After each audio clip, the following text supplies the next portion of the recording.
and call this meeting to order. And we have a lot to get through, so try to keep things moving as quickly as possible.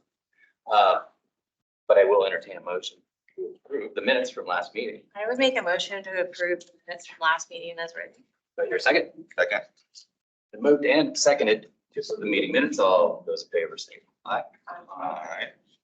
Opposed? Motion passes.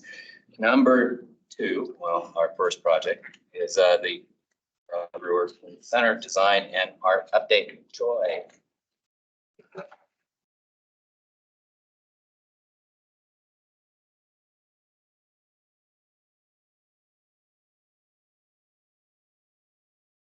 So I will not be doing most of this presentation, but I just wanted to get up here and let you guys know a little bit about the project and what is going to be happening. So Carl Brewer Rec Center is getting an expansion. It's actually tripling in size.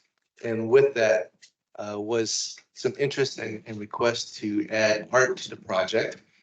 We've done a very robust process of vetting some artists. Ellen Unique is our project manager on this, and so I thought she would be here. I'm not. She will. Okay, and so she's the one that's going to be actually running the art project. She's selected several artists. I've seen a little bit of the work. It's been very interesting. There's been efforts from across the seas with some really unique art, and we're really excited about that. We've actually started looking at the construction timeline. Staff is already planning on moving out of the recreation center. We are going to be stopping programming in May. Construction will be starting sometime this summer. We are actually going out to bid right now, so we are extremely excited about this project. If you recall some of the hurdles that we've gone through in regards to being in the flood zone, working with FEMA, working with the Corps of Engineers, working with the state, we're anticipating a huge giant green light coming up in a couple weeks, and so we're just really thrilled.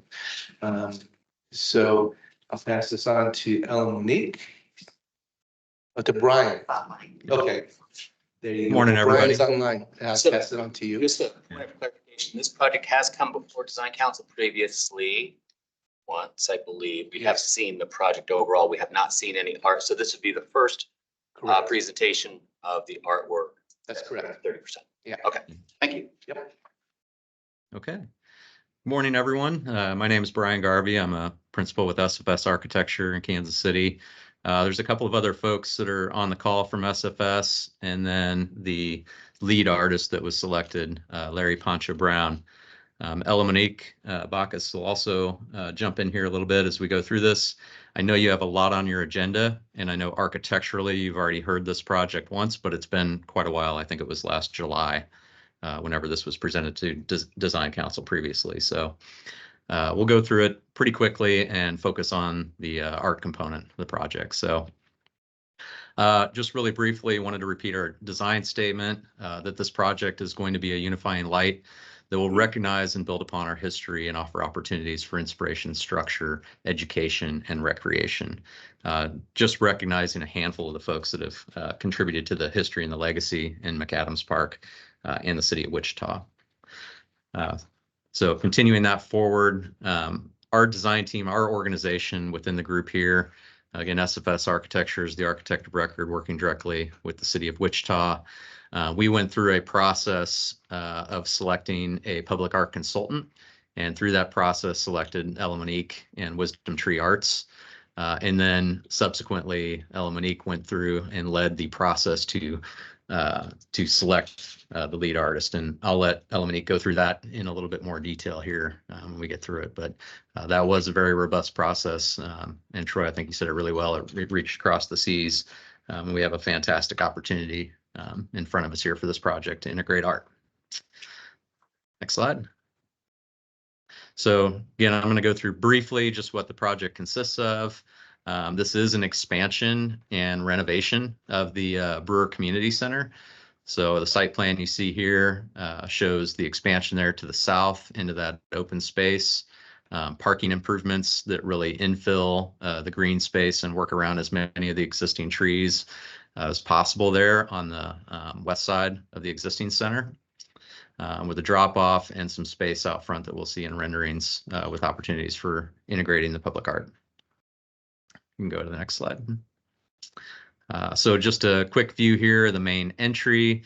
This is looking toward the new gymnasium that'll be on the south side of the existing facility, and the new main entry that basically comes in right into the south end of the existing facility, and you can turn left and go into the existing building or right into the new facilities here, but some good opportunities for art in this location. The building's clad primarily in brick masonry, metal panel, and translucent polycarbonate material, which you can see on the gymnasium there. It permits a lot of natural daylighting and gives it a really interesting effect in the evening when that is internally illuminated. Go to the next slide. Again, just a approach to that new entry. You can see the existing building there on the left-hand side of this entry. And then as we enter into the building, you can go to the next slide. Oh, we're in the plan, I'm sorry. But we'll just highlight a couple of points about the existing plan. So it is going to be a renovation project in the existing building. We're going to do some reconfiguring to make use of that space a little better. So the gymnasium and auditorium, of course, will remain largely as is. The existing entry will still remain as kind of a pre-function space and access to the restrooms and to a staff room. Again, largely where they exist today, but this will no longer be the main entrance to the facility where it is as it currently exists. The meeting room will largely remain as it is with some renovations. The kitchen will remain, and then we're going to integrate a couple of new universal restrooms, ADA restrooms, which is in the current kind of lounge space, games room, that area there on the south side of the existing facility, along with the new office suite and a conference room. The next slide. This is the new addition and the expansion. So at the top of the screen, that is our main entry vestibule. And what's running off the screen to the top is the south end of the facility. So this expansion interfaces with the existing building at its south end there. This will be the main point of entry. You'll come into a lobby space with an admissions desk or reception desk, new restrooms for men and women, meeting room right across from that. That's multi-purpose, can be used for all sorts of different types of gatherings and functions and classes. And then progressing down the hallway, a dining hall that faces out to the park to the east, a full service kitchen that can be used not just for serving in the dining hall, but also for wellness classes, meal prep, learn to cook, different types of activities like that. A multi-purpose fitness space with its storage. And then the main men's and women's locker rooms that also has access into the gymnasium there as well. The gymnasium is a double court gymnasium with a running track that's kind of striped at grade around that space. And we'll see that in rendering shortly. So this is a view in the lobby. You can see the brick facade of the existing building, which we're showing on the interior of the space here. That admissions desk with a linear wood ceiling. The majority of the public circulation space is going to be sealed concrete with some carpet. And as we turn the next couple slides, I think, yeah, we're just kind of moving through that lobby space. So we've got a good visual connection out to the east. We know the Juneteenth festival in particular, there's a lot of the park is used for that. So making a connection out to the east and being able to move out that direction. And next photo. We can go ahead. That's just the admissions desk again. Here we start to look from the lounge space into the new gymnasium. So giving visitors an opportunity to observe the gym and the activities that are going on without actually being in the gymnasium. Next slide. Here we get our first view, really inside the new gym, with the upper level facing west, primarily being that polycarbonate translucent material for daylighting. It is a double gym, so you are able to have up to 4 3-on-3 games maybe going on at a time, or have a single court for kind of a championship type game going on. Okay, next slide. View of the dining hall, looking out to the east there into McAdams Park. You can see the catering kitchen service windows there in the distance. A multi-purpose space can be used for both, Monday through Friday dining activities, but also has an operable partition, so it's able to be separated into two spaces and utilized individually. Just a quick view of that kitchen, and then it does have a concession window that can face out into the lobby. So if there are smaller events, they don't want to access the dining hall to get to those concessions opportunities, they have that. And the multi-purpose room on the south end of the facility. So the view here is looking south out into McAdams Park in the distance there. And we'll see a lot of those in Larry's presentation as well here shortly, and the opportunities that art can play in adding to the aesthetic of the facility. So I'll turn it over to Ella, if that's okay now. And Ella, just give us a few minutes on the art selection process and kind of the schedule moving forward. If Ella is there. I'm There here. she is. I got you. Hi, everybody. Ella Monique Backus. So the art selection process, it was really important to do community engagement as part of this process. So the pictures that I've chosen to place here are Carl Brewer, and he took many international trips, but one of those was to Ghana.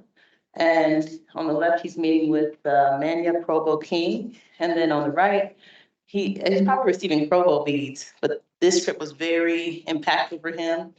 And there are people there that still speak about his trip and the connection that he made. So as part of this space, we wanted to make sure that, do I hit this arrow to advance, this one, the right arrow? Want to make sure that, yeah, okay. Is that requirement of the project team was to have a lead artist who you'll hear from today, a Ghanaian artist, and local Kansas artists to create the public artwork, to work as a team. So the lead artist that we were looking for, the first call for artists was request for qualifications, and we had about 44 applicants. And this was we're looking for a seasoned professional with a track record of managing and implementing successful collaborative projects, who wanted to work with other artists and basically be an artist mentor. And we wanted them to have a connection to Ghana, because we wanted to see that present in the way that the artwork came together. And then we wanted to create an opportunity intentionally for Kansas artists to be involved in this project. So local artists that have lots of talent and that want to collaborate and want to learn and basically expand their portfolio while impacting the community. And then a Ghanaian artist, so international artist with lots of talent who may have collaborated with the lead artists in the past and who's able to travel to the US. So this was the process. The RFP went out on November 13th, and the selection committee narrowed that down to 3 lead artists finalists.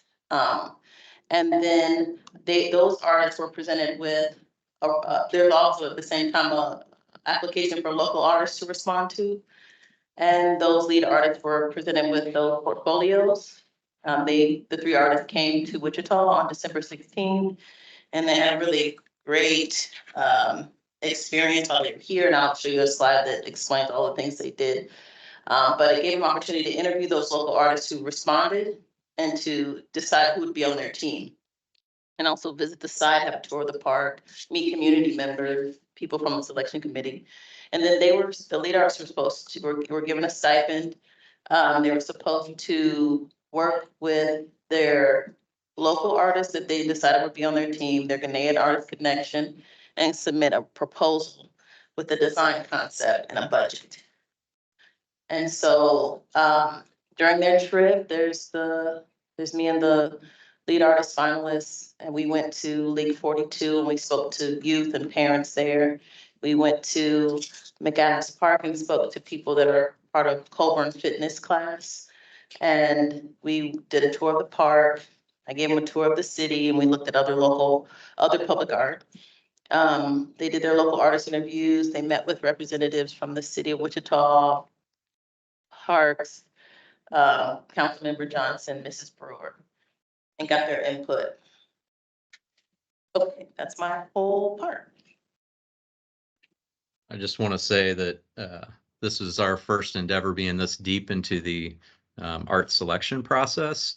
And I want to thank, first of all, the city of Wichita for trusting us with that responsibility, but Ella, who has come in and really been a great leader in Wichita and with folks overseas and across the country, as well as Gianna helping us get a cafe up and running for these endeavors. So I think we'll turn it over to Larry to walk through the creative team and a background on the art of poncho.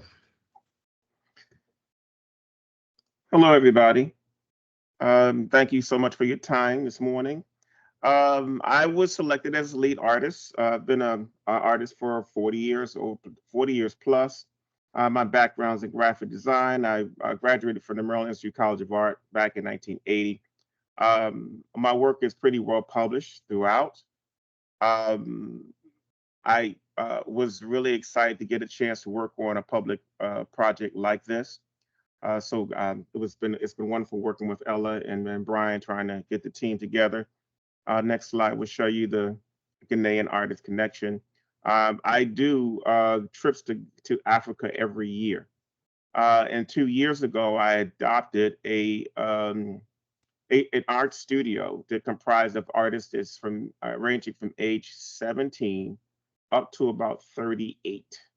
And so what I decided to do was to work with 2 artists. I decided to do a 2-artist team from Ghana and a 2-artist team from Wichita.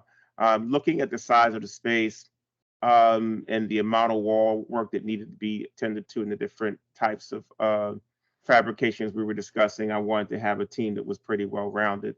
Odifo Evans is from Ghana, and Ofori Kessie is also from Ghana. And both of these guys are very accomplished painters. Next slide will show you from our portfolio review. We did a review of 4 different artists, and Priscilla Brown and Paris Jane Cunningham were my 2 selections from those artists. I thought their works really showed a lot of promise in the direction that they've been working, and some experience with doing public art. And also, it's a close-knit community, artist community in Wichita. So I felt like it was a no-brainer for me to go this route. Plus, I'm also conscious of the male-female dynamic. And so I wanted that also reflected in the artists that I selected. Next slide. Along the way, I submitted a couple of ideas, as she said, from 40 plus submissions. They came down to me. So this is one of the ideas that I submitted in the collaboration with Odifo Evans. It's titled The Village. We so far have, this has moved around quite a bit as we start to learn more about the different areas in the building, but we found that this would look best probably on the existing building. The next slide will show you the placement of it. The concept behind that is integrating, again, the Ghanaian contingency with local artists. I was also very intrigued by Mr. Brewer's story and how he was inspired by Ghana. And so as I drove through the local neighborhoods, I saw a couple of patterns that rang in my mind, and then this became that experience. Next slide. We'll show you some other ideas. This was a piece called The Dreamer, which shows various stages of Mr. Brewer. We have come up with a location of that in the main court of the existing building. All of these locations right now are flexible because of the stage that we're in as far as trying to gel with the artists, trying to gel 5 artists together with 3 different locations and 3 different time zones can be a bit of a challenge. But we have been so far doing very, very well in balancing that out. You can see the next slide. It shows you the space that we had intended for that to go. Again, most of these locations may change as we go along, but for right now, these are the places that we thought a lot of these designs would be best utilized. Next slide is a piece that Odifo Evans did using the universal sign of beauty and transformation. And he also envisioned that going into the multi-purpose room along the east wall. And this is just a brief color sketch of what that could look like. I know that there are going to be other requirements and restrictions in each one of these spaces, but our job right now is to try to come up with art, see where it would be placed, and to kind of get a better overall feel of how all the artwork will be incorporated and balanced together. Next slide shows you a kente pattern that was designed by Odifo Evans. We are fortunate that we have guys that are in Ghana that are very familiar with the culture, and he was able to create a very unique kente cloth pattern, because often in the US, we have certain depictions of kente cloth patterns, but we thought this would be a great way to do a tie-in as a design element for the building. I showed it next slide. And we've thought of talking to Brian and talking to Ella. We talked about some glass treatments that would be further accents to the design. That building has lots of windows and doors around spaces. And although it has a few wall spaces that are large, most of those walls have fixtures on them. So we're trying to find ways to incorporate design and color into the space to broaden it. Next slide. And this is another treatment of the meeting room area where we'll use a section of that same pattern. And this will be inside the glass. We've talked to Brian. He's given us some really good feedback on some possibilities of incorporating that as part of the design. Next slide, please. This is also, we're trying to find a space for Mr. Brewer. We envision this going in the new entry vestibule. Next slide. And you'll see here we have as you come in the entry room, and that would be an actual tile um, uh, um, treatment. We're doing a couple of different fabrication treatments along this process, and we will use that depending on where the final resting space for most of these designs will go. Right now, we're just conceptualizing. I'm also at a stage now where I'm trying to balance out the artists, get them into working collaboratively. And so and this is where we're going so far. Next slide.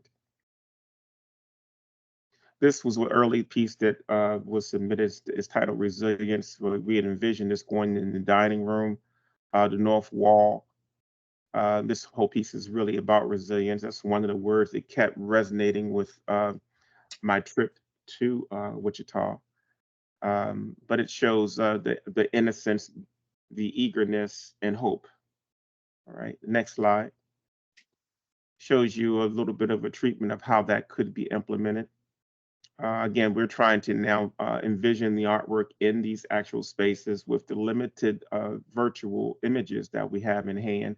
That will change by our next meeting. Hopefully, we'll have more views of the building and hopefully be able to show you how some of the other works will be used in the space. We're also currently still creating new ideas to prepare for the next meeting. Next slide.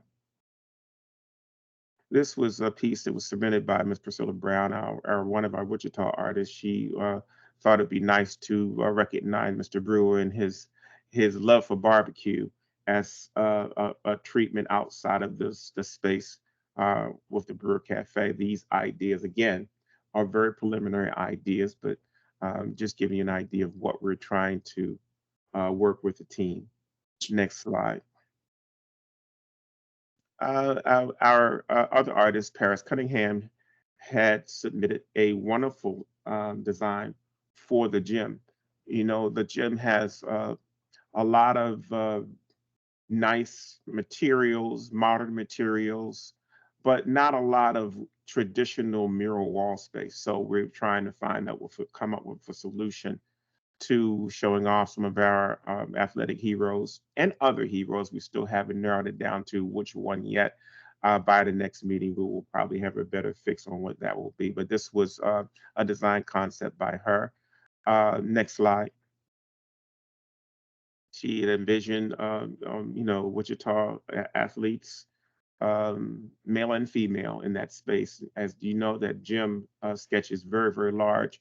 And there may be spaces for, I guess, from at least 5 to as many as 8 different people highlighted in that particular space. Next slide. If you look at this slide here, you'll see how she envisioned those figures being on the wall panels. These are all wood wall panels, and so we would have to fabricate some art on another material to apply to that area that will not be traditionally painted as a mural. Next slide. Our African artist, Odifo Afori Kessie, also did an addition to the sketch that Ms. Paris had done, where he incorporated some Adinkra symbols and kente cloth patterns. Adinkra symbols are symbols from Ghana that speak to virtue and elements of virtue. They're wonderful symbols. There's probably about 80 of them that represent different things.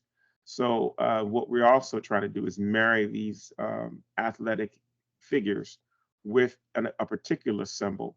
And the concept now is to kind of incorporate the kente cloth patterns in that too, to make everything kind of cohesive. Next slide. As you can see, Ofori Kessie got further into it. These are great accents to what Paris, so these two ideas will be merged together by the time we have our next meeting. Next slide. This is again as an extension of what he had proposed as far as incorporating the Adinkra symbols and kente cloth patterns as a design element throughout the building. Next slide. This is an image that's proposed. It's called Coming Together. We have not found a location for that, and we will be working more on this concept, and as far as introducing color and some other elements to it, and a location designated probably by our next meeting. Next slide. All right, so that's my portion of the art submissions. Thank you. Again, this is 30% of you, so we will have a chance to see this again. I think they're looking forward to kind of our initial feelings and thoughts about on what they presented, and we appreciate any feedback we have to give moving forward. So I would open it up for questions, comments, thoughts. Is there any artwork currently there that? I do not know. Ella, do you know the answer to that? Most of the spaces where you saw artwork, there's no building at all. There's only one mural depicted on on the existing building. So, and there's not really artwork there, no. Just a little bit of, there's a little bit of color on the gym floor, but not artwork. I just had a comment around lighting in general, and for lighting professional here. I'll be correct. Yeah, just in general, there's a lot of murals, and I know this is preliminary, so it's probably a good point to start thinking of lighting. There's some can lighting shown in some of these renderings, and some other ones don't even have any lighting. It's just something I consider for the next step. Yeah, some of the renderings are a little outdated at this point, but as the design wrapped up, we did incorporate wall wash fixtures in some locations to avoid the scalloping from can lights and things like that, kind of anticipating mural art in some locations, but it's something we'll have to coordinate and sync up with the final art layout. Susan, Matt.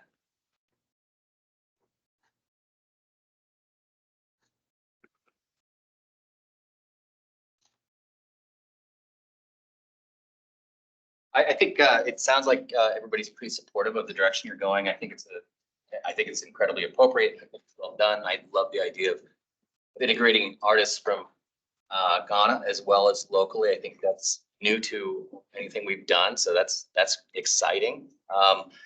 I like having the majority of the murals actually indoors, where I think they can be better maintained over time. I do maybe caution you with the one outdoors, of course, for reasons that you already know, and ongoing issues with maintenance. Other than that, I think we're pretty supportive of the direction you're going. So do we need to take a vote on that, since this is at 30%? Would that be the correct thing to do? So I would entertain a motion. Second. I'm going to go ahead and assume that the motion has been made somewhere in there and seconded. So all those in favor, please say aye. Aye. And opposed? Let- So who made the motion? Jesse made the I mean, initial. yeah. She just did it very quietly. For the record, Ellen, I'm abstaining. Yes. make us work for it. People. Great, thank you. Next up, we have Redbud. Hi. Hello. And is this your first time here presenting on this project? First time? Yes. First time, yes. First time listener, first time? Okay, great. As we understand, this is the first time that the call to artists will be in front of the design council before it's actually issued. So It is. Yeah, super. So real briefly, my name is Brad Waller. I work for Alpha Finishing Company. I'm vice president. This is Chris McMullen with Landworks Design Studio. We're teaming together on this project. I'm going to give you a quick overview and then turn over to Chris to talk goals, the budget, schedule, process, theming, opportunities, more interesting stuff. But real briefly, we've been selected by the city to do about 3.5 miles of Redbud Trail from Greenwich Road to just east of K96 Highway. It's about 3.5 miles. That is the unpaved portion of Redbud path at this point. West, the trail continues to basically Wichita State University and down here to the downtown core. Going east, it's paved and it goes to Andover and then beyond there. The 3.5 miles is currently under design. We're starting preliminary design now. Hoping to begin construction in 2025 with project completion in 2026. It does have 3 at-grade crossings of 3 of the main arterials of the road within the road of the city. But it also is planned to have an overpass, a grade separation structure is sort of at the bottom there. It's a little blurry, but a 10-grade overpass of Rock Road, which is one of the busiest roads in town.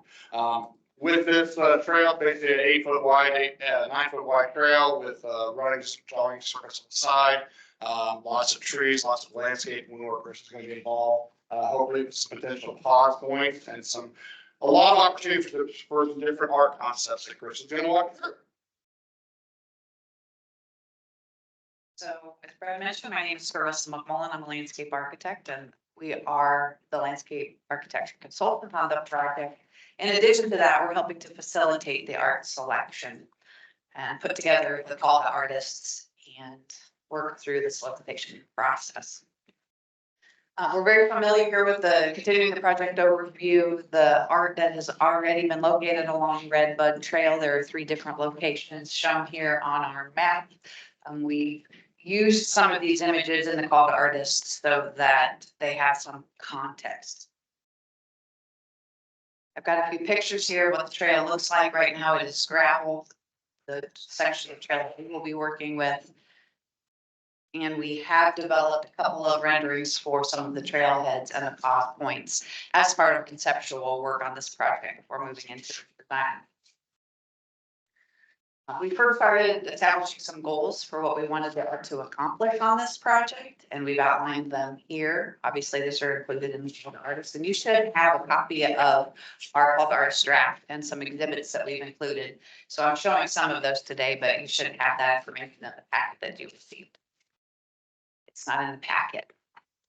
There's a packet, but you have with this information. So first and foremost, we were looking at who did we want to impact with the art. We wanted to impact the users of the trail. And that seems obvious maybe, but when you think about Rock Road and the impact of the traffic that we have on that overpass, you know, some of the conversations and dialogue that we had was considering that there might be an opportunity to impact more people from that perspective, but the idea that this is a trail and the art for the trail users would be one of our goals. Respect the character of the corridor. That goes back to what art has already been started and completed on the westernmost portion of the Redbud Trail, in addition to the environmental characteristics that we experience along this place, furthering that sense of place. We wanted the artwork to respond to the site conditions and this particular context. Adjacent uses being one of those context cues. Obviously, we want them to consider durability. We want something to be there that is easy for the city to maintain and something that lasts and looks good for a long period of time. The artist must comply with the Build and Buy America criteria. That's something that's included on our Wichita solicitation. And then celebrate art, not just art, but artists that are in this community and are part of the Wichita economy. The budget has been established. The artist or artist team has $300,000. The schedule, we're hoping to issue this call on Friday and get things kicked off. We'll answer some questions. We want the submission deadline for the responses to be the 1st of May. Notify the finalists, interview, and then have an artist selected by June 4th. I'll just walk quickly through our selection process. We're going to have the artists submit their qualifications to us without design concepts included. The idea that we'll be reviewing these based on the quality of their work, that they demonstrate the ability to respond to the project goals that we have outlined, that they have the ability to communicate an understanding of the project and be able to collaborate with the design professionals on the team, and that they have experience doing projects like this. Then we'll shortlist to the 3 to 5 artists, and then our interviews are really that opportunity to meet the artist in person, because we will be working with them throughout the project and really ask some of the same questions, but hear them respond in person. We want to understand that they have a commitment to high quality and artistic excellence, that they have the ability to capitalize on opportunities that we've identified in the project, that they have an approach that explores work with both the technical group and with the creative group, and are able to communicate with those two groups. And then, of course, we want to make sure that they can deliver a successful project to the city. Our team together developed some theming opportunities for an artist to consider, just to get the juices flowing. We've outlined these 3 here, and there's more information that will go out in the call. We look at process of motion, the idea that there are a series of segments and there's a series of notes, and that opportunity establishes a rhythm that an artist could work with, in that understanding that the different users of the trails are going to experience that rhythm at different speeds, and different modalities offer different ways to engage with art.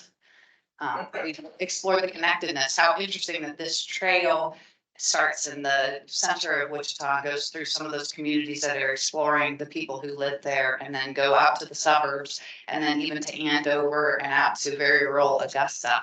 And that there are ties that bind there. Everybody's going to be entering on the trail at different places, but how can that might be explored from an artist's perspective? And then lastly, of course, the redbud tree. That seems obvious because this is the redbud trail, but it offers a lot of ways of looking. They're flowering now. If you've been out in the landscape, you can see those, pretty spectacular. But looking at the shape of the leaf is a heart, and the fact that this tree is so resilient and adaptable and has been on the longstanding tree, healthy trails and in these corridors for a really long time. We've also outlined in the call to artists some of the opportunities that we see on this project for art. We don't give them these visuals. These are just for the presentation purposes today, but we're outlining that there could be an opportunity for some custom amenities, whether that's shade structures or benches or those types of amenities that are along the nodes or the stopping points. We've got the Rock Road overpass, of course, whether it's the MSC walls or if it's railing or if it's the actual trail surface itself.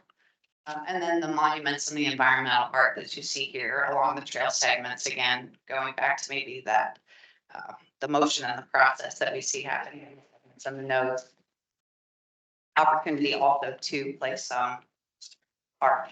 We're really wanting to integrate the art though, and avoid just placing art along the trail, but how do we integrate? So we're really excited about the opportunity to get an artist on board and work with us and see how we can collaborate with that artist and utilize our skills as landscape architects to really maximize that budget and work together to come up with something really collaborative.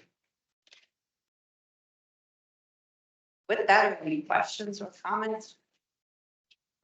Open it up. Thank you, Chris. Brad. Open it up for questions, comments, concerns, thoughts, please. Ellen. My question is, will the trail stay gravel? Will it stay gravel or will you pave it? The trail will be paved. That's a great question. Okay. And what will you pave it with? Concrete. Oh, concrete. Okay. So the trail itself is, our plan design is going to match what's east of here, on the east side of K-96, which is a 9-foot concrete path for the most part, with a side trail of 4 foot of gravel.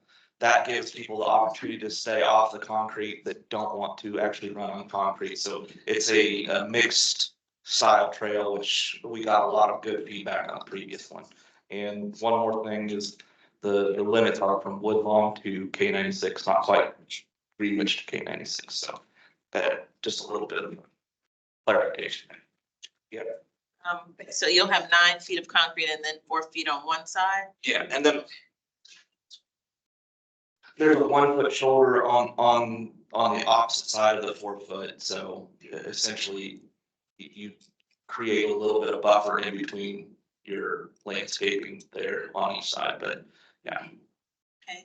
My other question was, I was just looking at your conceptual renderings and I'm wondering, are you gonna mirror some of the design elements from what already is on the Redbud Trail?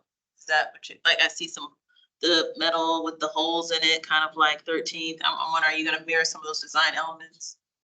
That is going to be up to the artist, but that's certainly something that we want them to consider. Okay, We have discussed that the art on this portion of the trail wouldn't have the same purposes as the art that is already existing does, but that there might be some color, materials, shapes, those kinds of things that might be pulled through for some consistency. I just have a question about process. There's 2 questions. One is the review committee, how that's being formed and who that is. The other one is how many artists are you planning on selecting? Good question. We're still working on putting together the selection committee. We've talked in general. We know we would like to have some stakeholders, some people who are familiar with the trail in that area, along with the design team that we currently have, but that's still in the works. How many artists do you plan on selecting? Do you know that? Because of the budget of this project being 300,000, we are planning on just selecting one artist or one collaborative. And I should mention also that we're looking at selecting an artist that has residency in Kansas. I'm wondering where the ramp is. It looks like it's a solid brick wall kind of here. It looks like it's near maybe where we had just had a couple motorcycle accidents. Have you thought at all about how traffic specifically? I know we've had a couple recently right around there. So Benish is gonna be doing all our traffic analysis, but we haven't taken into account anything recent that's happened, but the bridge itself is gonna span the entire right of way for the most part. So it's gonna set back off to the sides more than, someone would have to go a long ways out of the way to get off and get into that wall from a traffic standpoint.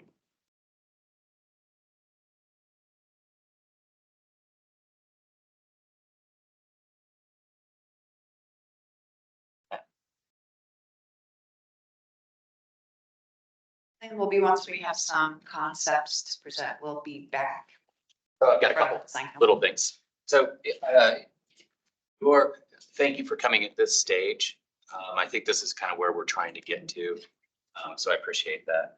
When you go through your selection process, I know you're going to do an RFQ and then you're going to shortlist to proposal. At the proposal stage, are you going to be asking for concepts from the artist or not? We are not. Okay.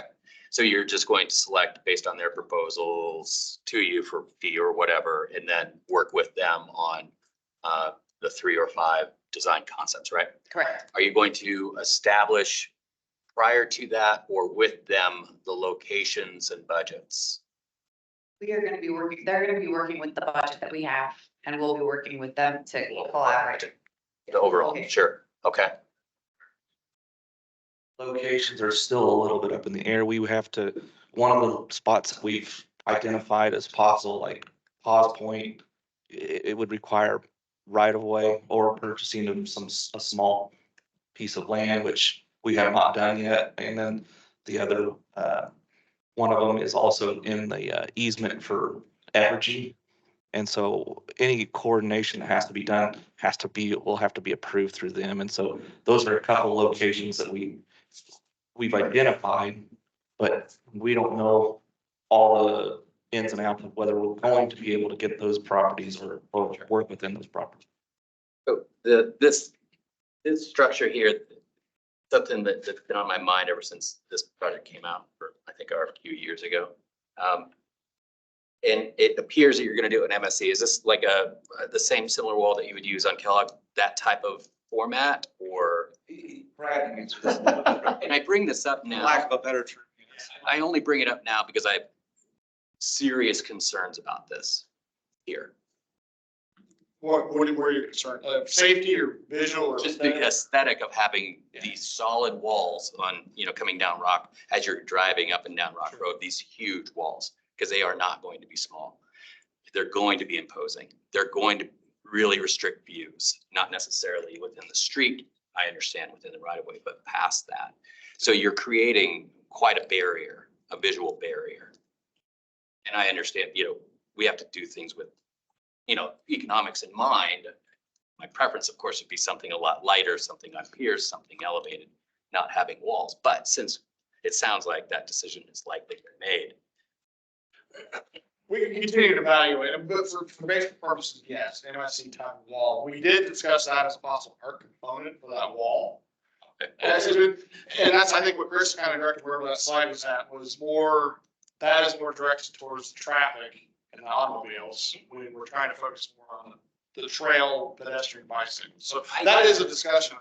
I do think that it's important to think about the travelers on the bike path, absolutely. But considering the number of people that are going across, will be traveling through here a day, you absolutely cannot ignore the needs of the vehicular folks on this. It would be a mistake. Yeah, to make that a little bit more clear as far as the economics, we haven't really dove into it too much, but I don't think we can afford to do much other than this. Your other options are basically elevator, and you could do, well, stairs aren't ADA or anything like that, so then you're violating others' right to use the pass. So you have to have a ramp of some sort, and like a metal ramp of some sort would be, I think, more of an eyesore.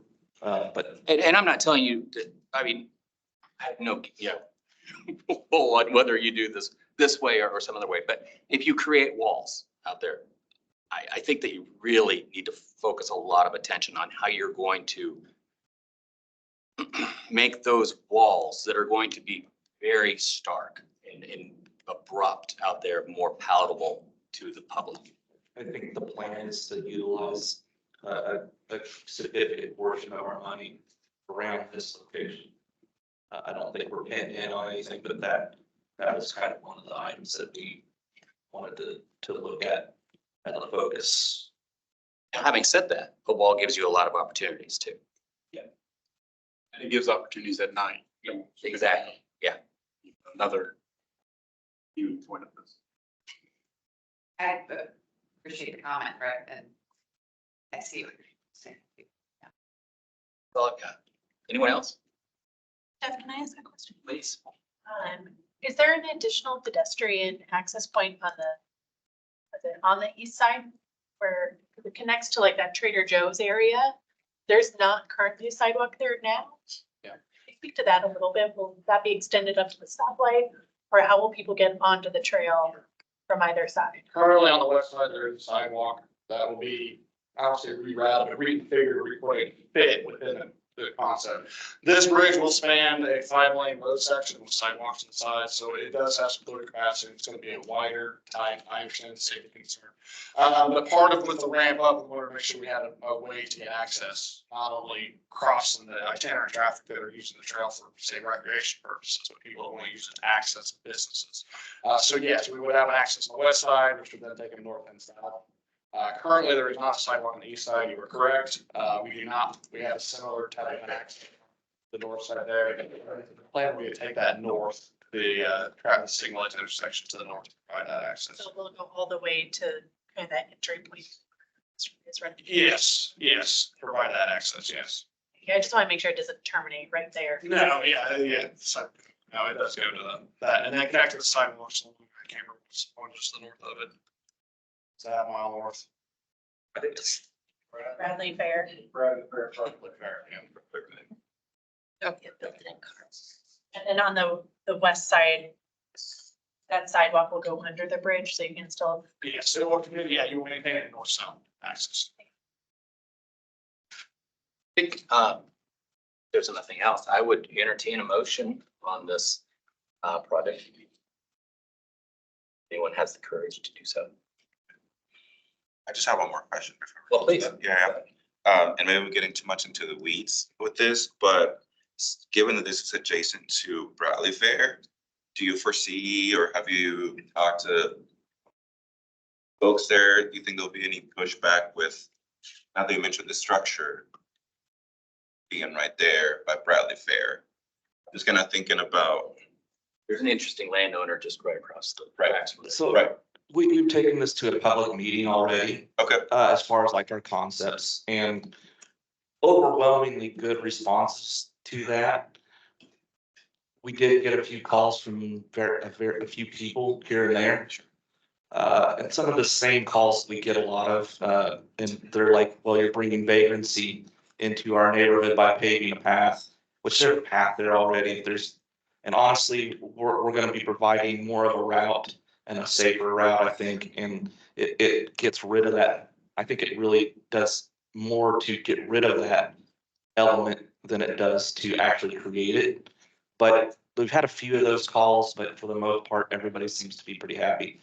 I don't know that anybody from Bradley Fair has represented themselves, but they, you know, they were on our call list or notification list.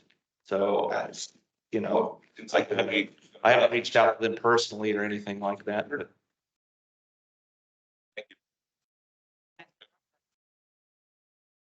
Our vicinity too, so we're working through those relationships and opportunities as well. Okay, thank you. I make the motion. So, I guess approve. Thank you, as presented. Go ahead, second. Second it. All those in favor of approving this, I guess, project approach, is that? I think approval of the RFQ, I think to move Approval of forward. RFQ to move forward? Yeah. Please signify by saying aye. Aye. Opposed? Passes. Thank you very much. Thank you. All right, item number 4, we've got Country Acres Dog Park. Move it.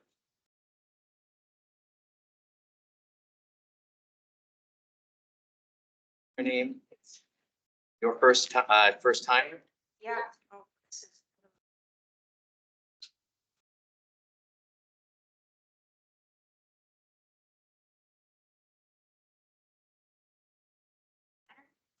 City of Wichita, and I'm here with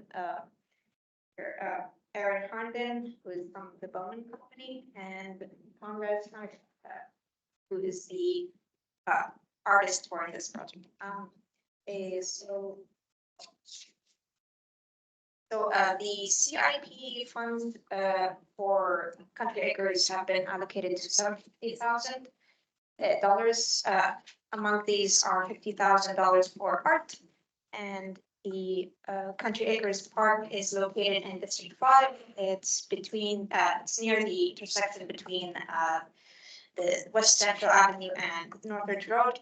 The Bowman Company was hired by On-Call Design Services for this project. And today we'll be presenting the initial artwork concept, and the Mr. Conrad will be presenting his artwork concept. So the goal is to get feedback for this concept and to answer any questions and receive any feedback. Okay. Oh. Okay, so I just want to give you a background on the site. So this is the area of collection, and you can see in the lower left corner of the plan here shows the even distribution of dog parks. So the whole vision was to get as many people close to dog parks as we can. So this is the boundary of the site. As you can see, we had to remove some tennis and basketball courts, and the city acquired some land for to get a decent entrance to the park from the parking lot to the south here. I just want to give a bit of a background on the process of selection. So we had an RFQ announced on December 22, online, of course, and we took half a month and received 22 applications. But because we restricted the RFQ to local artists, basically artists within the Wichita area and metropolitan area. So we reduced it down to 6 applicants, and the selection committee had a voting process of which 3 came very close. So we requested these 3 artists to give us a proposal with a stipend of $1,000 provided each, of course, and we gave them a month for that, followed by another proposal review on March 4th, and the project was awarded to Mr. Conrad. So the selection committee comprised of 3 City of Wichita staff members, a woman team member, 2 district advisory board members, the NEA grant artist, and of course, the representing council member of District 5. So I'm going to hand over to Mr. Conrad to explain his art concept. Well, thank you very much. I'm extremely excited to be part of this project. Lord Byron wrote that dogs have all the admirable attributes of human beings and none of the drawbacks. So I love the fact that they live every day that they've got on this planet with exuberance and excitement, happiness, and joy, and we all need to do the same thing. So when I started thinking about this project, I wanted to bring a lot of that enthusiasm and joy into it and create an entryway to the park, sort of the gateway that welcomes people and sort of gets them ready to enjoy their time there. So what I wanted to do was do something straightforward, honest, like dogs are, and not complicated. So this idea of having large scale dogs, oversized dogs that we sort of interact with as we come into the park and gel in my mind. So these dogs be about 9 feet tall. So as we walk in, they're sort of interact with things that are sort of our size or larger, but differently than we do smaller things. So I like that about them, that we're looking up at these dogs. The dogs are up in their sort of begging position with their eyes looking up a little bit, give them a very friendly look and friendly feel to them. Clay is a great material for people wanting to touch it, the tactile interaction. There are some samples here of the clay and the glaze, and also some stainless steel that we could pass around or you could take a look at afterwards. So that is a tough material and good in public art.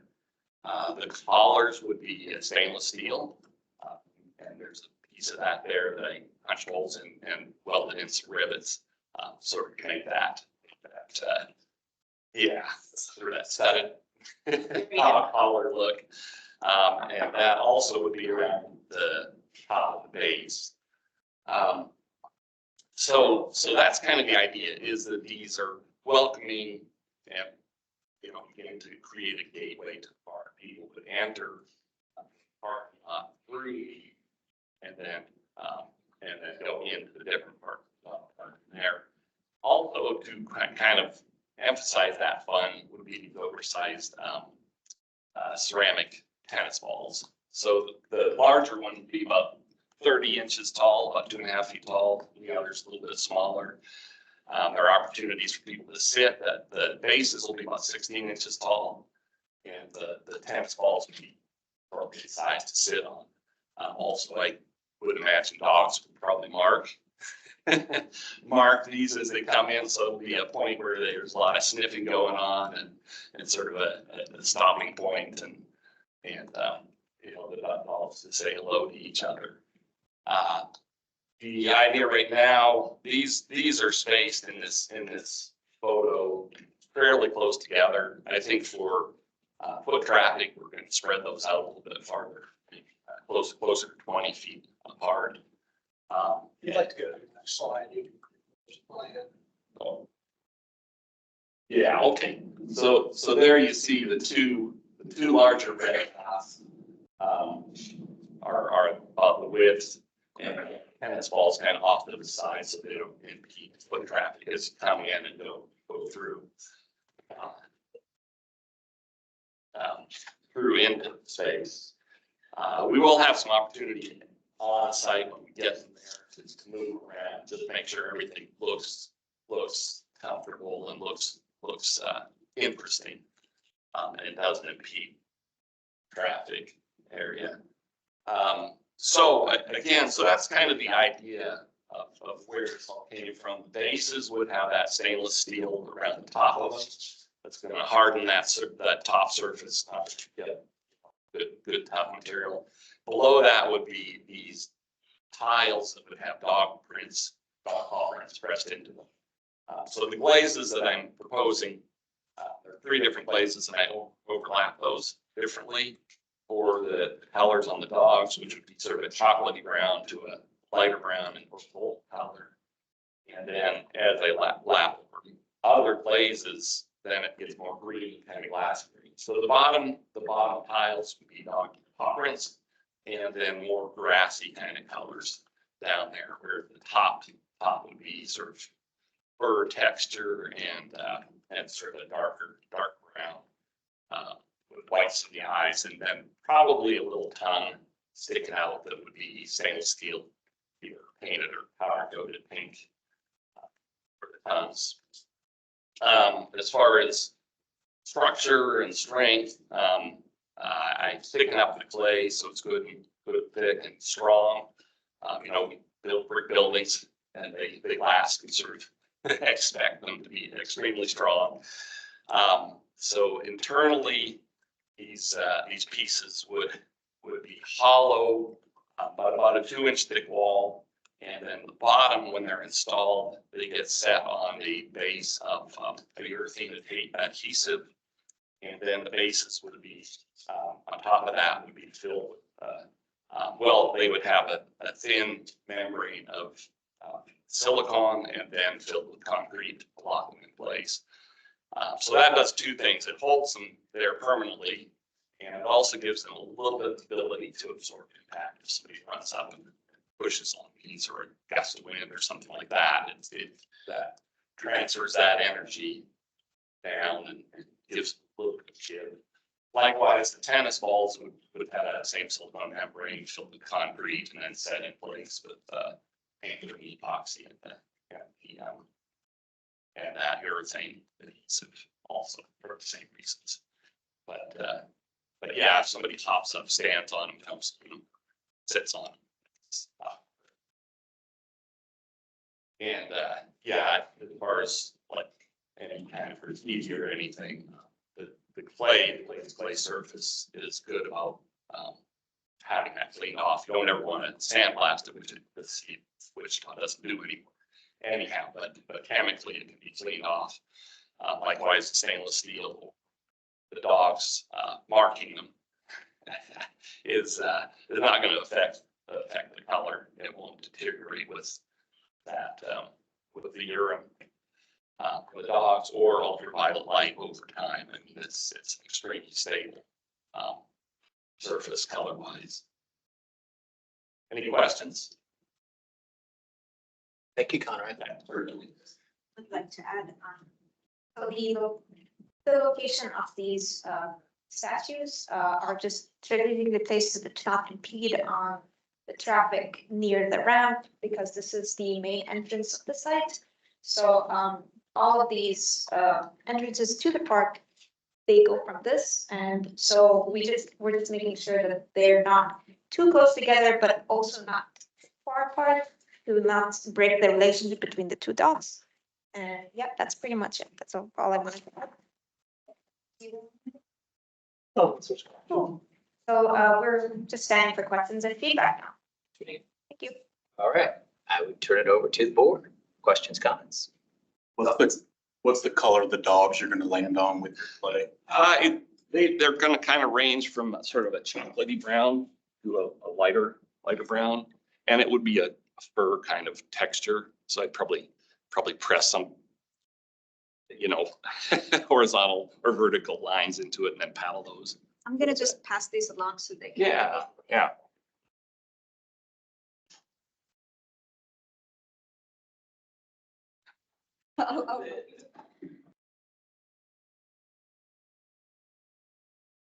Is kind of the final look for what the dogs will look like? Are they more cartoony, or are they gonna be more realistic, or? That's kind of the final look, and it's somewhere between the two. I don't want them too cartoony or too realistic. Conrad, since it's at 30%, Yes. moving forward, what would you anticipate the next presentation to be like? Well, For you? okay, for me, I could do a little bit more of the texture on those and maybe a maquette, plasticine maquette. I do thicken up the material when I build these pieces, so the thicker it is, the longer it takes. Play has a rhythm to it, and you can't fight that. It's just like the thicker it is, the longer it takes. Right now, at about 2 inches, we're looking at about 10 months probably to start to finish. So the sooner I could kind of get going on it, the better. But yeah, if the plasticine, a maquette that sort of represents what I've got drawn. I would think so. It's difficult. You know this. It's difficult translating from sketch to 3-dimensional. Right. And conveying that appropriately for folks, Mhm. I don't think anybody expects it to be dead on perfect either. But yeah, that be as close as possible to these is what we'd be shooting for. I don't know if you've, go ahead. I'm gonna ask, the samples that you bought, Yes. are those supposed to represent the colors that you'll use? Colors and surfaces. Okay, the smaller ones, is that, what part of the sculpture would that be? Okay, so the little bit lighter colored one would be the tennis balls, that yellow.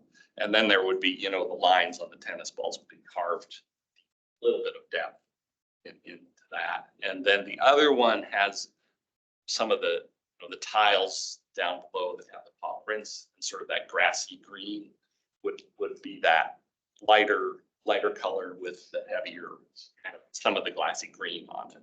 So that it's sort of round colors. This deal is the metal, will it weather at all, or does it stay that It's color? stainless, it's 304 stainless. So, and it's brushed rather than polished. That shouldn't get some dirt on it. It should continue to look like that.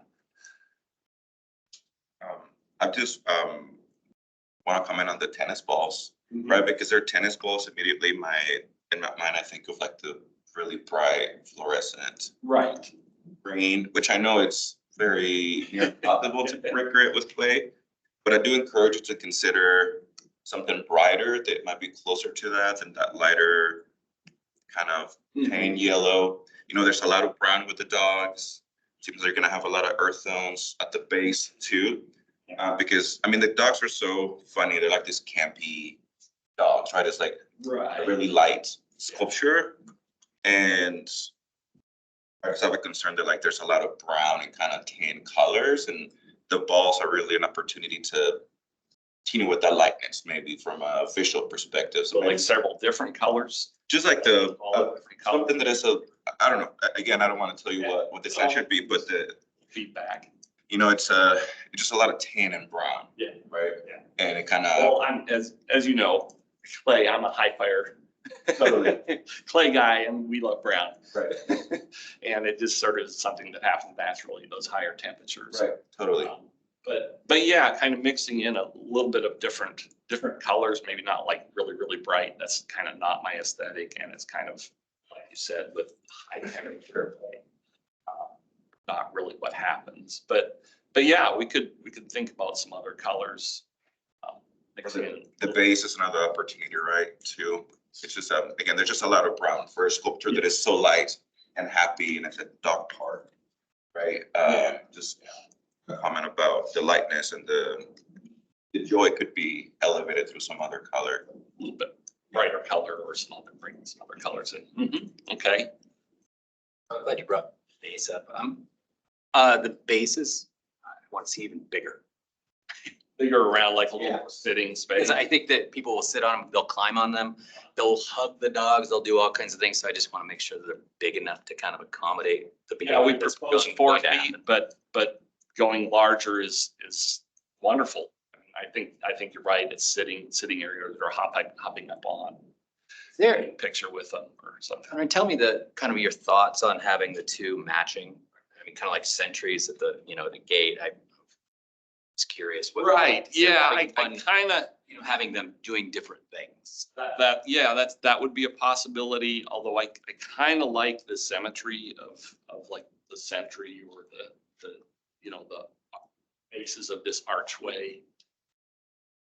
So, yeah, and one black and white dog and one brown dog or something like that. But I kind of was liking the symmetry of it, but that doesn't mean. I know for me, it's throwing it off a little bit, just because I'm thinking about, maybe not even so much that they're different dogs, but doing different things, or maybe they are the same form and they're different colors, but they're not so matchy.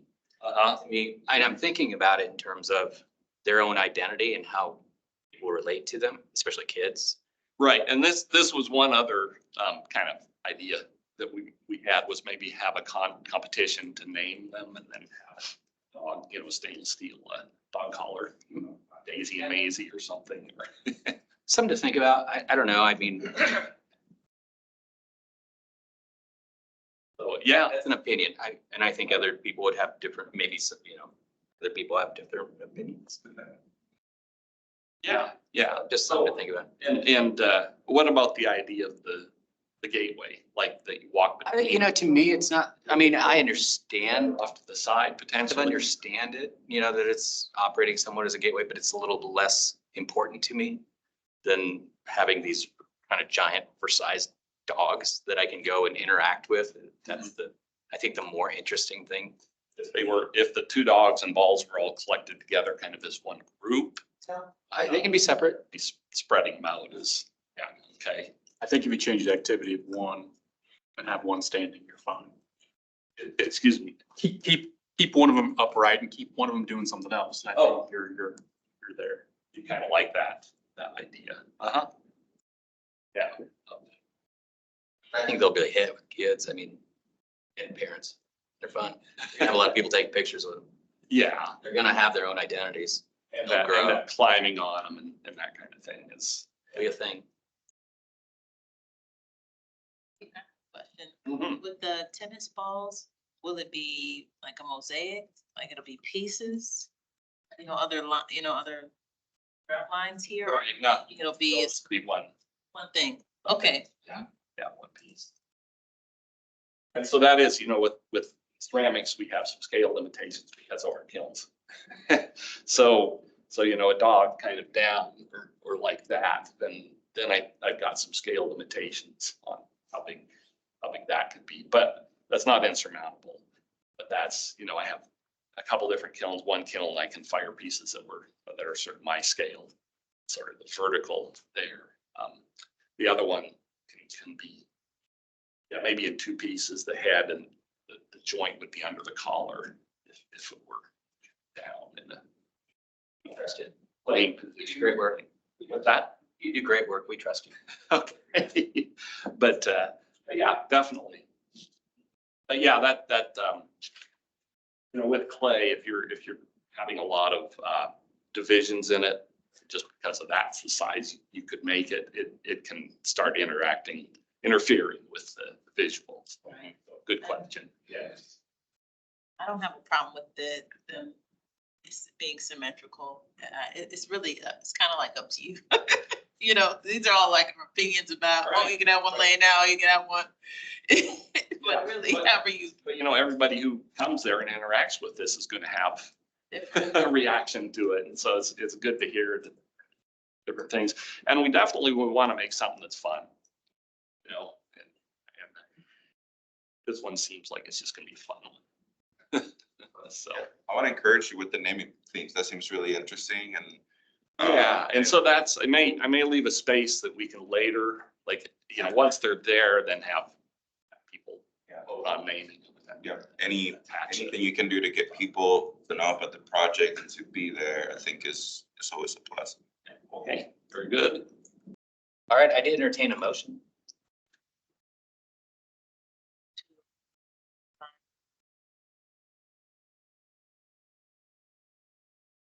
Second. All those in favor, please say aye. Okay. Opposed? Okay, all right. Very good. Just, I guess, just a couple quick questions, like on the size of the bases, and like a couple different proposals maybe next time we come. We want you to bring to us what you feel is the right. Okay. We've gone the conversations we had. Passing the buck is what that's called. Well, I appreciate your time.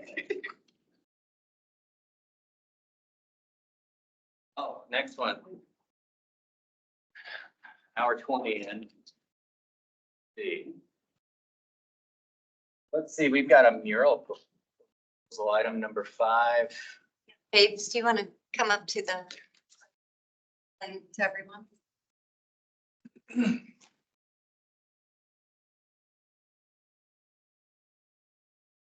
Hi, my name is Bates. I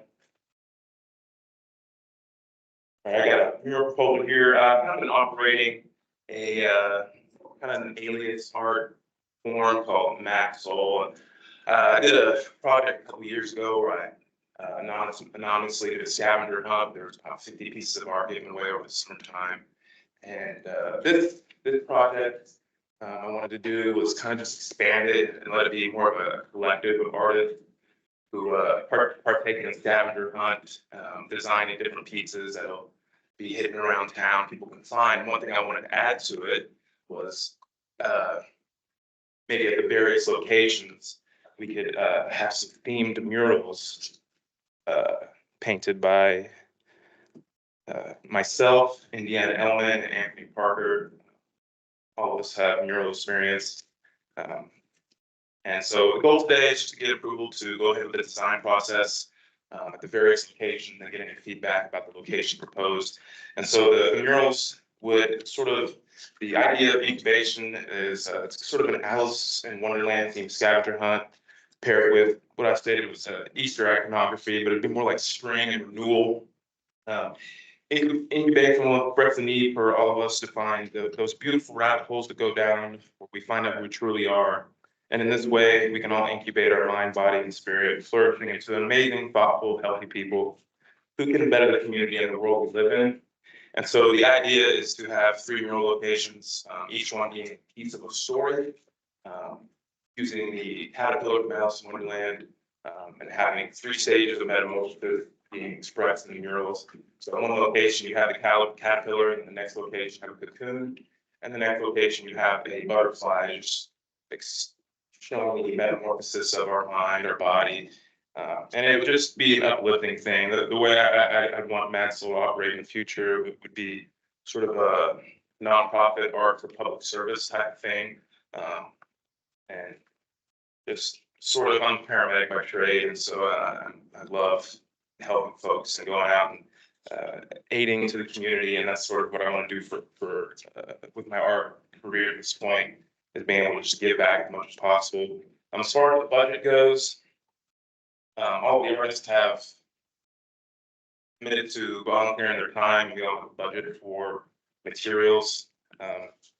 The locations would be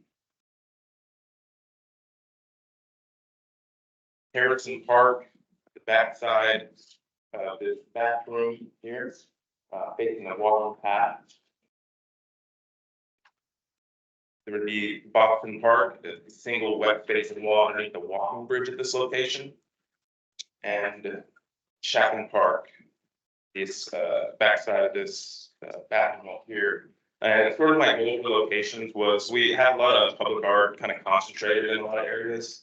And whether it's just places I've recently found or grew up enjoying, I kind of wanted to aid in that sort of feeling of going in Wonderland, exploring the city and finding these really beautiful pieces and places where you wouldn't think they'd be. And also aiding in the community in that area, allowing them to have something beautiful in walking distance for people who don't really get out and about too much. And it'll create photo ops at parks that, you know, people don't really take a lot of time visiting. And it allowed people to explore all three parks, because you only get one piece of story if you see one of the murals. So if you go to all three locations, you'll be able to bring it all together. So about that, any questions, comments, feedback? Can you give me a little bit of background, or us a little background on, since this isn't necessarily a CIP funded project? First, I assume we've already gotten approvals through the Parks Department. Do the work. Thank you, Troy.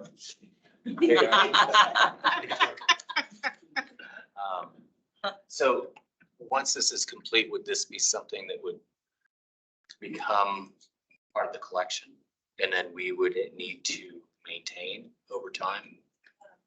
Yes. And yes. So any aesthetic modifications to city property, which all the three locations proposed require design council approval. If the design council suggests that the city accession the final pieces into the public art collection, then they would be our responsibility to. We would have to vote on that, though. Okay, is the intent that these would be permanent? Yes. Change over time or anything? Correct, yeah, and I believe all of us would be up to maintaining any graffiti or, you know, taking care of, you know, painting over the city side of the again. I really like the idea of discovery.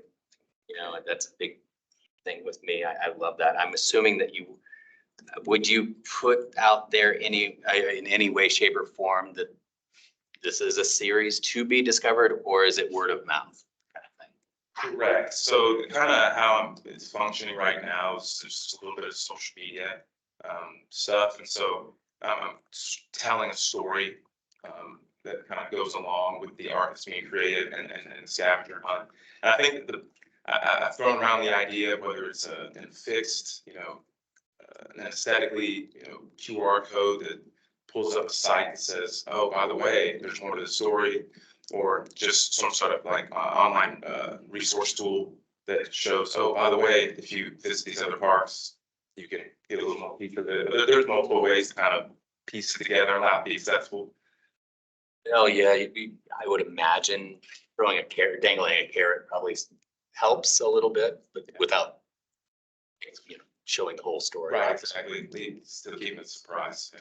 So similar conversation, we are getting ready to launch publicarchive.org, which is the full listing of the collection.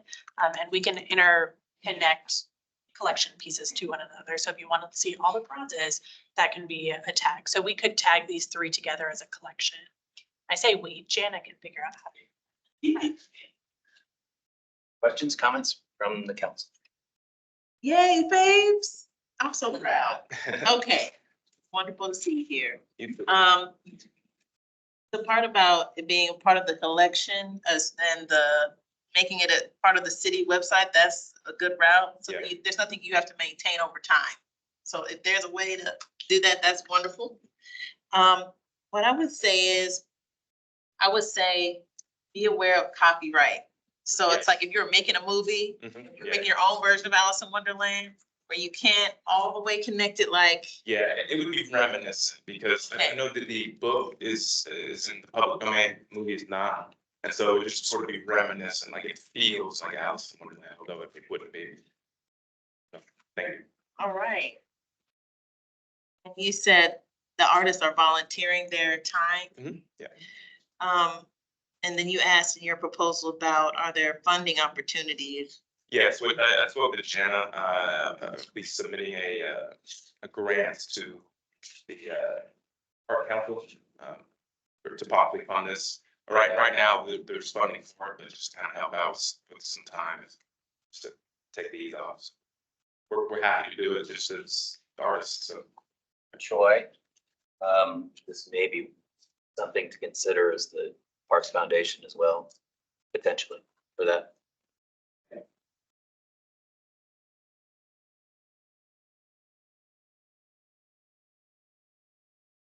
So there's a couple of other options. There's the Park Foundation can get a grant. Typically, they want to see some type of matching. My budget could probably provide a little bit of money as well. So I'm going to talk to the creative director. Yeah. nice to meet you. So there's a lot of little pieces that could put this puzzle all together. And then I'm going to put 2 plugs in here really quick. We just kicked off our mobile app.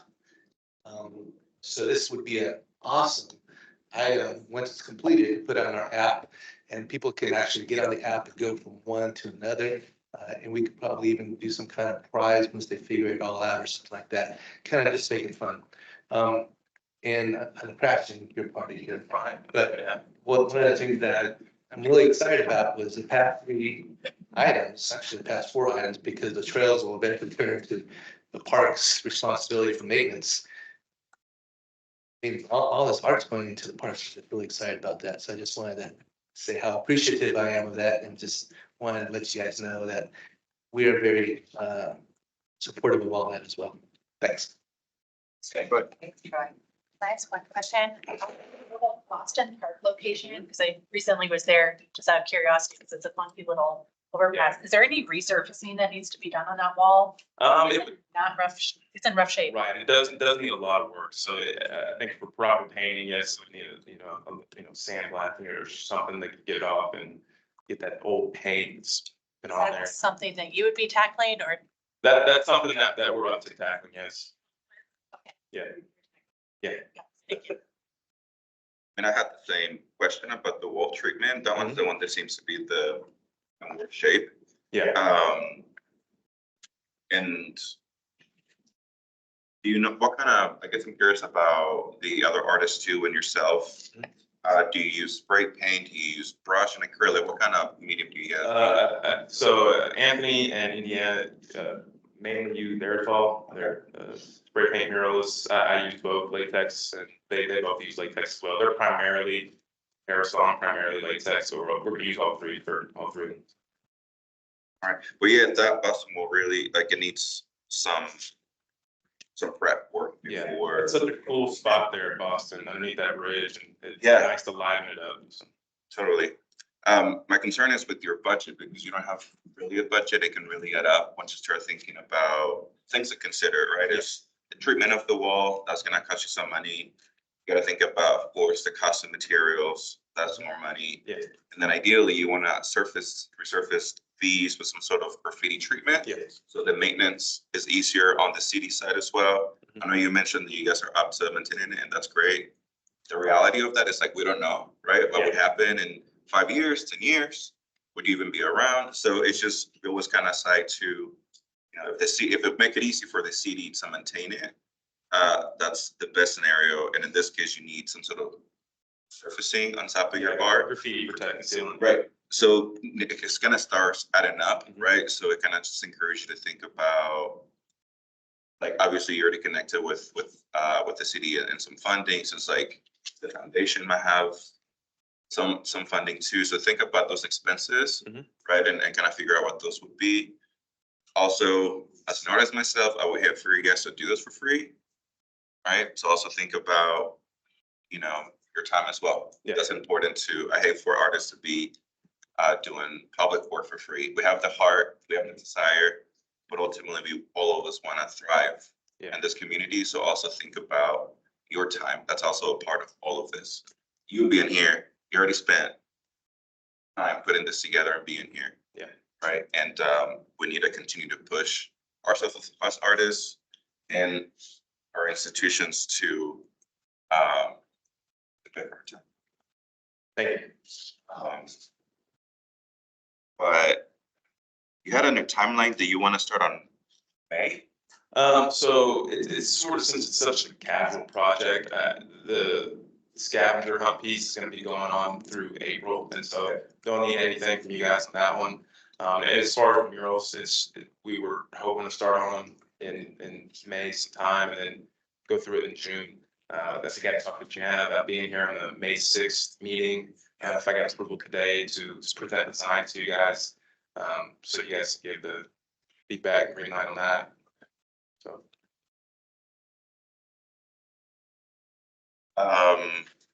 No, it seems an ambitious timeline, honestly. It's because you gotta figure out the surfacing, you gotta figure out a budget thing. But you know. Yeah, it'd be a summer project, like I said, yeah, kind of casual, but the end result would be the end result. So whenever they got done, they got done. So. Take your time, get it right. Yeah, exactly. Yeah, it seems like you got some flexibility with time. Yeah. Don't rush it. Yep. Entertain a motion. I gotta make this motion. Spades. Okay, I would like to make a motion to approve this concept and to request it to come back for the design. Is there a second? I want to add to that, Oh, please. just considering just the treatment on Boston specifically. It's just big. And like a kind of a breakdown of how I treated the thing.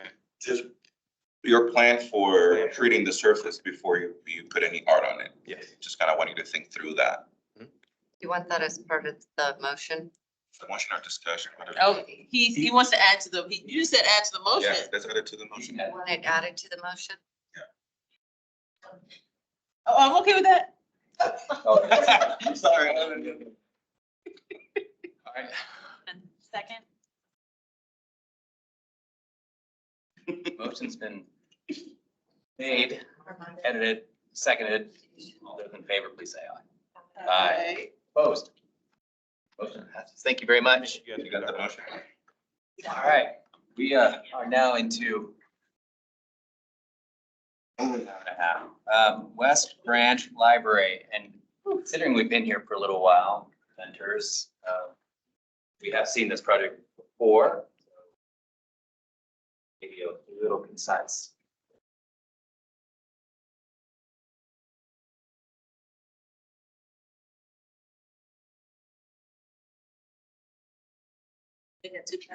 Yeah. Maybe.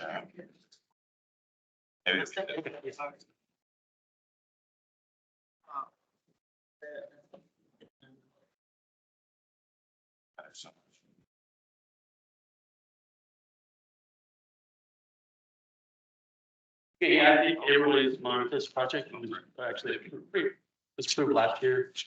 We had to make some changes and we just want to present those to you guys so you know, so you're not disappointed. In the end, right? So this is the area in the library. Concentrating on, it's a teen, we call it teen pod area. And so this little area for the teens, readers to go in and enjoy themselves and to read. And that's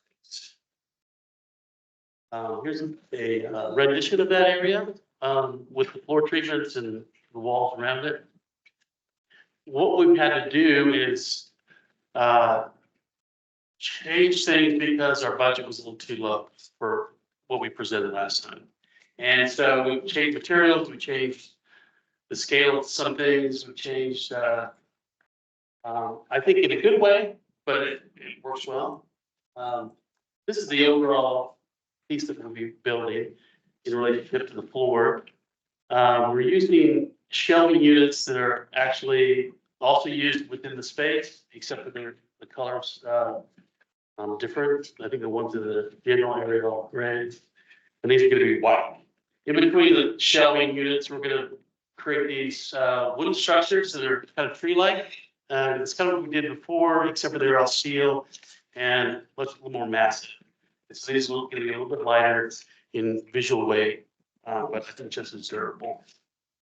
On those panels on the interior of the surface, we've got a brushed stainless steel panel, a laminate top that is used with any other spaces as well, so it's a common material. Then we have at the bottom, we have these powder coated panels that are reminiscent or of landscape. And then we have these perforations on those panels. The tree-like structures are wood, probably 1.5 to 2 inches thick, laminated wood and painted to get that budget where it needs to be. Just kind of a detail of these panels. The lower panels have with the landscape. Actually, I don't have this image for you. Sorry, this is last minute.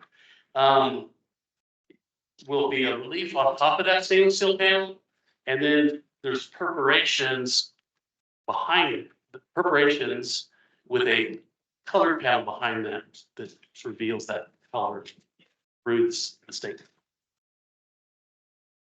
We kind of see that from a different view of.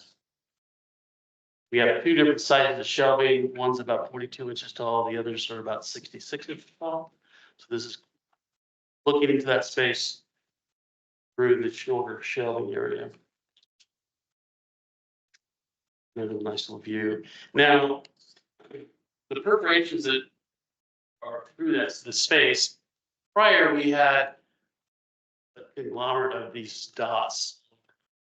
It had this kind of sense of birds flying through the air that we all see, at certain times of the year where they just kind of map through the space.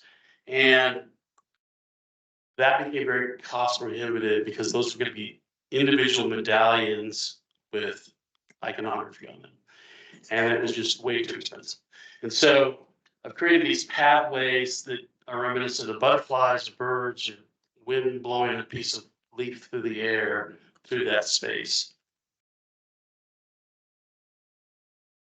The larger dots will have iconography in them. See the detail here, pointing out this little red arrow, the large dot, and those larger dots will have iconography that talks about language. Because this is what I wanted to talk about when I created this piece, was about our language is changing. It's like we have the alphabet, we use it every day, but we are constantly creating new ways to communicate, and particularly in visual imagery on our phones. Right? And so we have these emojicons, we call them today, where it's like this little symbol, the kids use them all the time to communicate with each other. Quick little messages. But I want to start using these little symbols throughout that space. So it kind of talked about this ever-changing sense of language. The panel behind it is going to be powder coated stainless steel. And I'll use a technique with laser and remove that with that powder coating, similar to what you see on bottles and things we see around town. See this form. Sample on the right is a piece of just powder coated steel I had from another project that I did a test on. Just like that. This is kind of the layout, as if we were to stretch them all out flat. We have like the sidewalk on the moment. That might change a little bit, might get tweaked little things, but nothing too substantial. Those red lines indicate those are the paths we'll have those icons. And for the kids to be able to explore and see the ones they recognize and find the ones they've never seen before. I think it'll be fun. And here's another image, a rendition of that idea. And you can kind of see that landscape. This is the very subtle hills in Kansas, right? That we have, with just a couple different colors of green. Presented that. And we back to the original image. Main image of our piece. So that's where we're at, and that gets us all the changes have got us into the budget we need to be, and still maintain our ideas, our intent, and create a durable product for these or for the library. So, any questions? The trees structure, what is that made out of? Plywood. Oh, okay, Yeah, okay. something like made plywood that needs to be very stiff and stout. Like a laser cut. Yeah, probably CNC router. The color on those, the trees? Trees, at the moment, I just like them to be white. So they just, I don't think they really need to have their own color. I think there's a lot of color in that museum, or in that library right now, with the walls, the floors, it's everywhere. And so I think just that, I think we just need that shape, that is more important. And putting more color, I think would distract. Yeah, I wouldn't disagree. On your icons, Mhm. do you think that how you've done those, I love the idea of it. Mhm. Do you think it's because you're using the stainless versus the powder coat? I'll be using both. Well, but the difference between the two, they're not going to be a different color or anything. True. So do you feel like they'll be too subtle or subtle enough? I mean, I don't want things screaming at, Right, screaming either, but because some of them, I mean, some of these, be very powerful. Yeah. Like, it's got this big heart, as opposed to, this very subtle TV. I think I can just create the sense of homogeneity amongst all of them. and that's not a critique, that's just a question. Yeah. It's in my head, that's all. Mhm. That's all I had. I don't recall last time you presented, but is there any seating inside here for teams? There is, you'd be. Yeah, equipped and- the furniture package, so there's this kind of soft seating that can be arranged, moved around, and to fit the space as needed when they're using the teapot, and it shows on the plan there. But it's designed to be flexible. It's not fixed seating. Yeah, it's- okay. Else? Yeah, I've just got a question about the emojis themselves, the symbols. It would be nice to know which ones you will be using.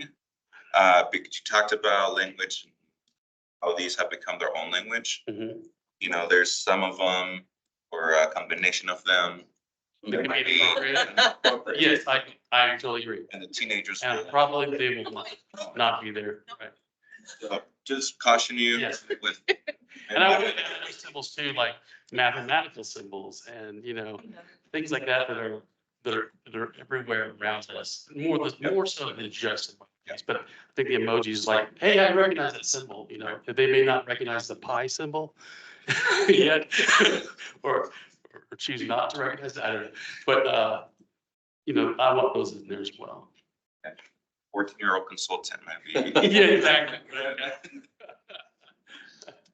Yeah, that was the only Okay. caution on that. Yeah, I did, so. I really like this solution a lot.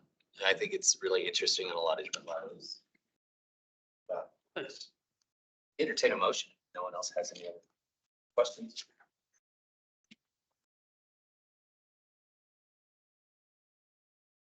I make a motion to approve final design as presented.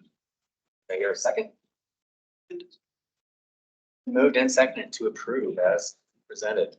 All those in favor, say aye. What? We're gonna see the symbols, what Oh. those symbols are. With one caveat, may want to send back or bring back the listing of the final symbols, icons. Could you do that? Sure, yeah. Yeah.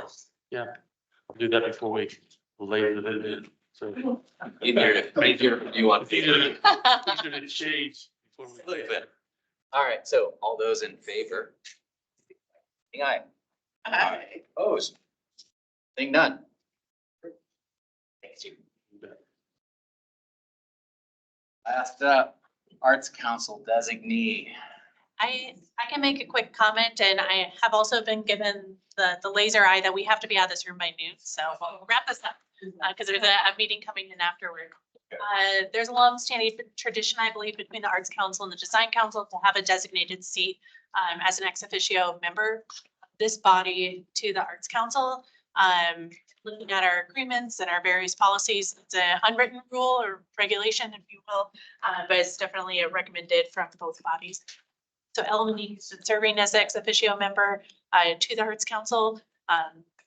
And it's been recommended, I believe, to appoint a new person, or maybe annually it goes to a different design council member. So that's just up for discussion. Appointment potentially. Where's it currently? Annually, it makes sense. Currently, it's Ella.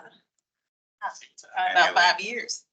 Yeah, it probably makes a lot of sense to have that change out yearly if possible. It's just another commitment, right? So I would support that. Yeah. Second that. I think that would be mutually beneficial for it to rotate, because then they'd hear different voices and then, you know, other perspectives and. Wants to nominate somebody? Oh, it's a Can we, And discuss it, and we can revisit it meeting. can we revisit it maybe when we have a more full presence? Absolutely. Otherwise, I was gonna say, are we gonna nominate somebody who's not here? They were like, what? How'd I get? Sign me up for this. You know, It's Mr. not for Meyer the will be- commitment is it's a monthly meeting that meets, I believe, the last or the middle Thursday of the month at noon at City percent meeting. Okay, City Arts noon, The third Thursday. Third Thursday, thank you. so it's not too bad. It's middle of The the day. non-voting. It's the same time as the Arts Partners Board. Oh, no.